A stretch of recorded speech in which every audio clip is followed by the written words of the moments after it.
Hello, everyone.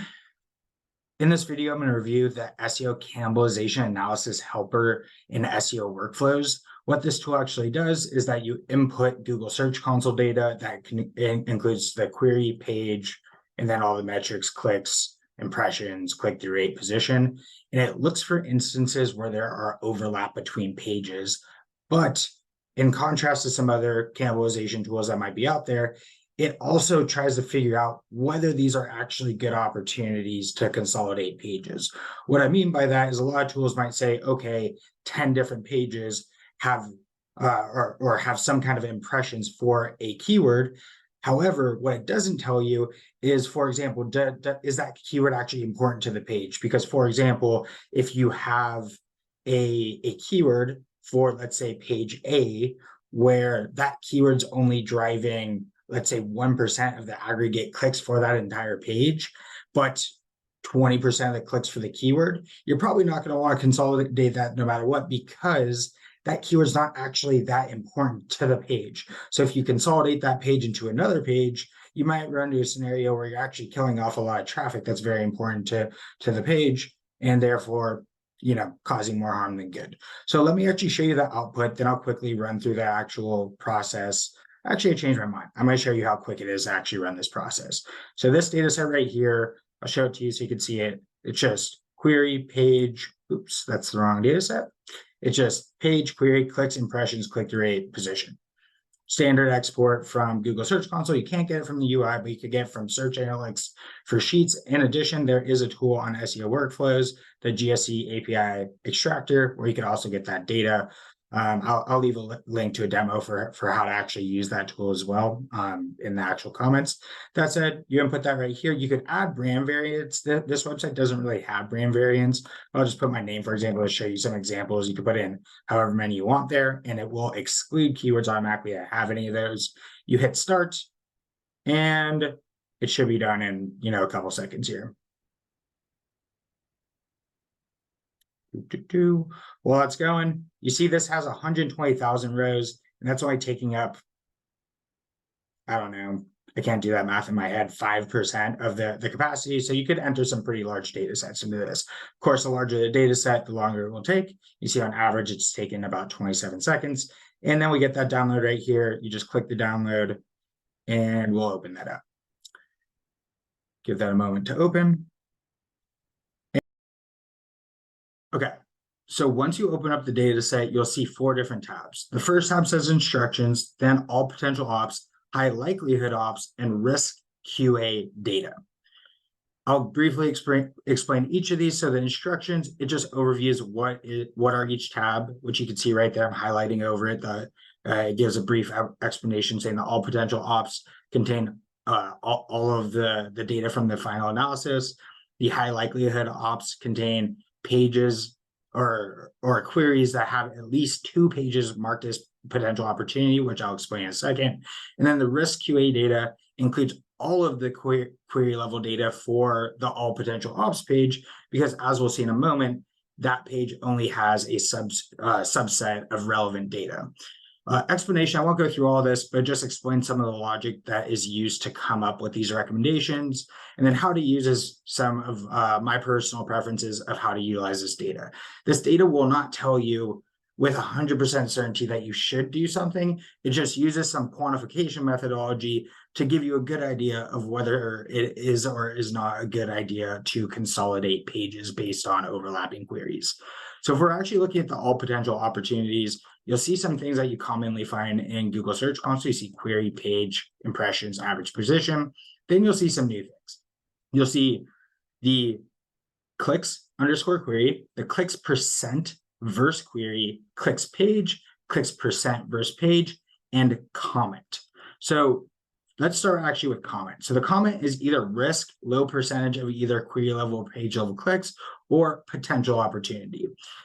When it says risk, that means that either this, or of course it could be both, is under 10%. So let's think about this logically. If we have something where the query percent is 83%, what that is actually saying is if we filter this right here, you see that out of the queries that have clicks to the page, which are the two queries right here, this automatically filters down to only queries with clicks. This page drives 83% of the collective clicks to this query.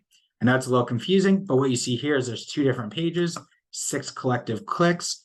And then this page right here has 83% of those. And the second page right here has the other 17% to make up the whole 100% of clicks to this query across the domain. So why is that important? Well, we see that right there. And what we say is if 2 pages have more than 10% of the clicks for a query, that is maybe a consolidation opportunity. However, we see that the collective clicks to the page for this query is only 1%.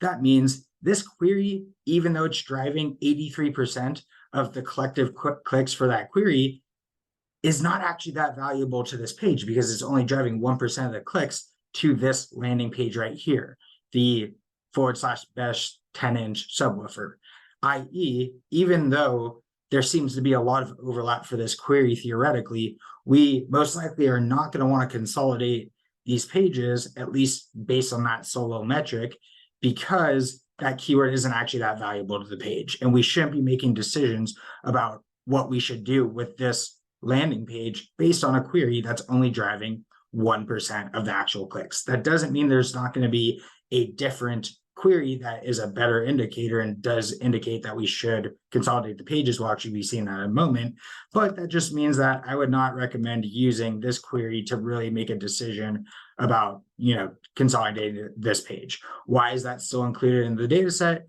Is because you need to make your own judgment calls there. You'll actually see in the high likelihood, which we'll jump into in a moment here, that it does take this a step further and tries to filter it down to solely things that are very high probability of needing consolidation.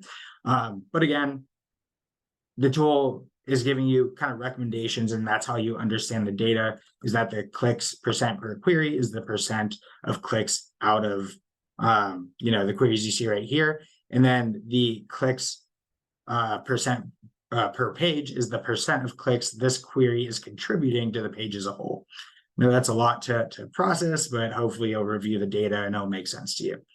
So secondarily, you got the high likelihood ops. You actually see here that this page exists in here saying this is a consolidation opportunity. And the reason that is because for this keyword, which is different than the one we were looking at right here, it is both 79% of the collective clicks for that keyword and 44% of the collective clicks for the entire page. That's an indicator that this is a consolidation opportunity. And then you have this second page right here. I actually intentionally added this into the data set just because this website was made by a few SEOs and there isn't a lot of overlap. And it's the website I got permission to do some demos on. But regardless, this is how it works, right? Is that if there was a second page, same keyword, and both have a high percentage of clicks and a high percentage of the query driving clicks to the collective page, then we're saying, yes, that is a potential opportunity. And because there are 2 instances of this query that are labeled as potential opportunities, that gets moved over into the high likelihood ops. And for the most part, things that end up in this view are likely going to be good consolidation options. So if I was going to be analyzing this data set, I would probably start right here. And then I would, if there's not that many in here, then I would start using the all potential ops to look for more opportunities. But on very sizable websites, if you do run this analysis, you'll have a lot in this high likelihood ops table. And therefore, you may or may not even need to use the first tab with the entire data set. The last tab that's worth noting is, of course, the risk data QA, and that's just so you could have more insight on these risk rows if you want to look into those in more detail. Reason being, if you filter this to this URL, you'll see it doesn't contain all of the actual queries. It only contains 2, and that's because there's certain filtering conditions that allow a page to actually appear in this data set. So you want to know, okay, well, what were the entire list of keywords? And that's where this comes in. This is a filtered view of all of the keywords for the pages that showed up in this all potential ops, just so you could use this data to ensure you are really understanding the full data set for a given keyword.